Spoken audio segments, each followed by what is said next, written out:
we've decided to mix things up and start the day off by trolling one of the many rivers close to the lodge. So, yeah, we're just pulling this guy out from the bank there. Westy's just steering the boat into the middle of the river, as you can see. I'm sitting down, looks pretty casual, but I guess what I'm trying to do is just stay nice and calm and applying a fair bit of bum pressure there. As you can see, we've moved away from that bank so that we've dragged this only medium-sized barra just out from the danger, which is that timber alongside that bank. Like I said, he's not a big fish, but he's a barramundi nonetheless, and they're always great to catch. There we go.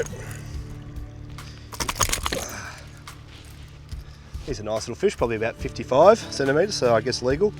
As you can see, we're just using one of the Helco Scorpions here as a 125, and probably my favourite trolling lure. Obviously doing a little bit of trolling here in one of these creeks, and it's a really good way of getting down deep on some of these banks. He's a beautiful fish.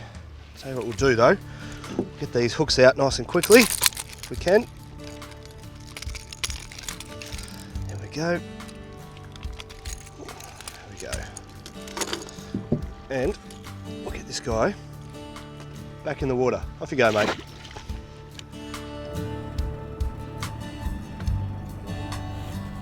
After landing one barra, we feel confident that the river still has plenty of fish for us to catch.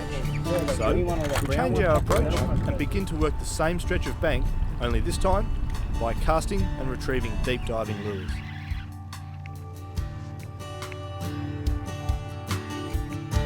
Oh, yep. Well, I've just hooked a barra here off a little stretch of bank that Westy had us trolling up and down. We decided we'd actually come into this one particular spot and start casting some really deep lures. So after a dozen or so casts and chopping and changing to an 8-metre deep poltergeist, I've hooked a barra here.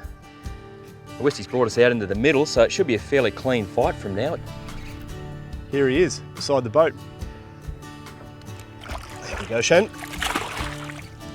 That's a nice fish, mate. A nice chrome Bathurst Island barra. And you can see that's that Helco poltergeist or poltergeist, whatever they are, that you were talking about. And it's obviously a good deep water option. Yep, with a 5-metre bib on that one, mate. That's what I had. It was a bit deeper, but yeah, crank straight down to that timber that's all out there where you wouldn't even know it was there unless you sounded over it, would you? No, he's a nice fish, mate. He's well done.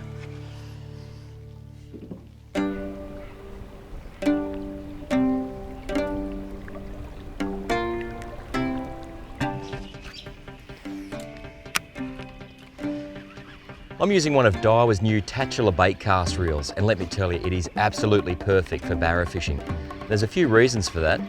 One of them is the T-wing system. First of all, the way it rotates, it allows you to get a really accurate cast. It allows the line to flow up nice and easily without backlashes, but it also increases your distance.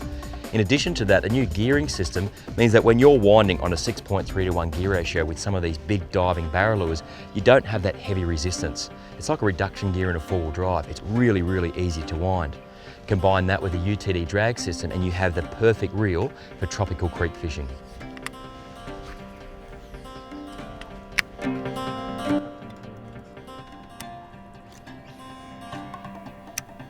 There's no doubt that having the right equipment when you're on a remote fishing trip is essential, but there are also other factors that will make your trip truly unforgettable.